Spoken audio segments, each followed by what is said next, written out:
Rekaman suara Baim Wong dan Paula Verhoeven yang beredar luas di media sosial mendapat tanggapan serius dari pihak Paula yang menganggap rekaman tersebut diduga dilakukan Baim tanpa izin dan sepengetahuan Paula. Dalam rekaman suara terdengar Baim dan Paula terlibat perselisihan cukup tajam. Tampak terdengar suara Baim meninggi saat meluapkan kekecewaannya pada Paula. Entah siapa yang menyebarkan rekaman suara tersebut. Yang jelas, Paula mengaku tidak mengizinkan adanya rekaman saat terjadi gesekan dengan Baim. Terlebih selama ini, Baim kerap melakukan perekaman saat bertengkar dengan Paula. Menanggapi kabar beredar luasnya suara rekaman, Paula melalui kuasa hukumnya mengaku sedang mendalami kasus tersebut. Lantas, apa kata praktisi hukum atas dugaan perekaman dan penyebaran rekaman, baik video maupun suara Baim dan Paula, tanpa seizin dan sepengetahuan pihak Paula? Mungkinkah Baim dapat dijerat pasal Undang-Undang ITE dengan ancaman kurungan penjara 8 tahun dan denda 3 miliar rupiah? Berikut penjelasan hukum dari pihak Paula. Tapi itu sakit banget aku sebagai suami. Aku sakit banget. Dia doain supaya ini terjadi. Terus istri macam apa? Ini tuh hubungan kita. Habis itu kau bilang, makanya gue gak izin kalau ke umroh. Hah? Gak izin apa? Ada, udah semuanya ada. Kan aku izin. Udah tahu, udah diem. Udah Paula, kamu mau sepintar apa berdalih sekarang? Ada rekaman yang muncul setelah adanya perceraian, ya. Dan rekaman tersebut itu sangat merugikan salah satu pihak. Ada Undang-Undang ITE merekam tanpa izin, ya. Itu ancaman hukumannya 8 tahun dan denda kurang lebih 3 miliar.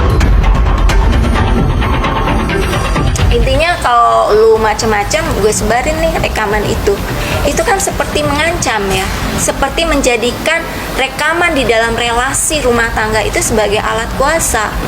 Alat kuasa untuk apa? Menunjukkan siapa yang punya kekuasaan di dalam rumah tangga, siapa yang dominan. Pasal ITE tentang perekaman tanpa izin itu kan ada ancaman hukumannya 8 tahun dan denda 3 miliar. Makanya ini menjadi satu edukasi pelajaran bagi seluruh rakyat Indonesia. Kalau merekam itu harus seizin daripada yang direkam.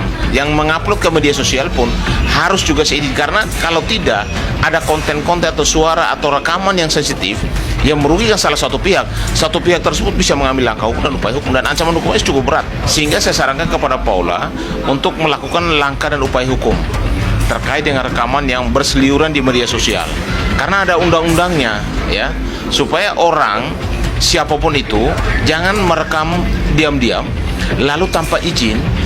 Satu, izin merekam tidak disampaikan kepada yang terekam tersebut, lalu menyampaikan atau mengupload ke media sosial tanpa juga seizin daripada kedua belah pihak atau salah satu pihak, yang menurut saya sangat dirugikan.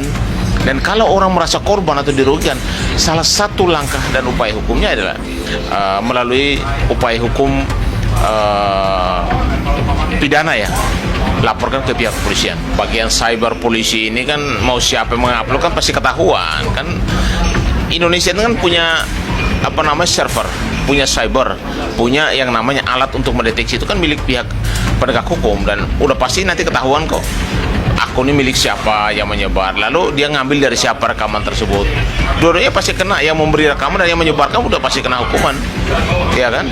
Karena udah jelas-jelas sudah merugikan nama baik orang, mencemarkan nama baik orang. Iya, Ibu Paula akan berupaya maksimal untuk mengembalikan nama baik, harkat dan martabatnya sebagai perempuan, sebagai ibu, gitu ya, terhadap tuduhan-tuduhan yang distigmakan.